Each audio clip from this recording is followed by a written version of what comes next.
What's up guys? Today I got to do an oil change on a Honda CT90. I wanted to make you guys a little how-to video. It's a very easy process, but you'll want to make sure that you follow this step by step because you don't want to mess up your engine when trying to start this bike up. Let's go over the oil and tools that we're going to need for this bike and get right into this oil change. After reading the manual myself, you want to make sure to get a 10W40, but the most important thing is that you have to get an oil that is for wet clutches. So when you go to get your 10W40, make sure it has that wet clutch on the label. And as far as the tools go, all you guys need is a 17mm socket. Now on the right side of the bike, you guys can see that there is your drain plug right at the bottom there.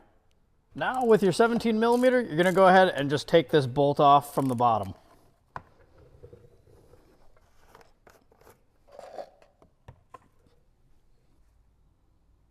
This is a really good time to inspect your oil, make sure that there's no metal shavings in it, and ours looks to be pretty good, just really old. So let's go ahead and replace this oil. Alrighty, I gave this a decent amount of time to leak out all the oil.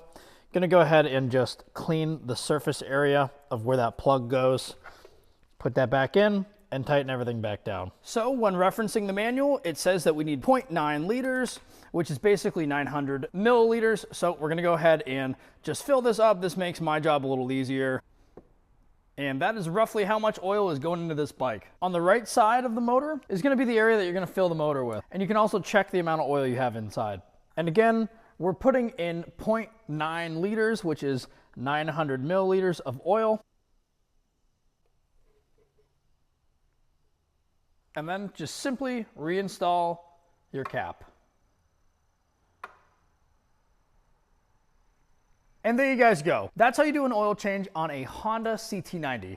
I really hope that this video helped. If it did, leave a thumbs up down below. And with that guys, ride safe.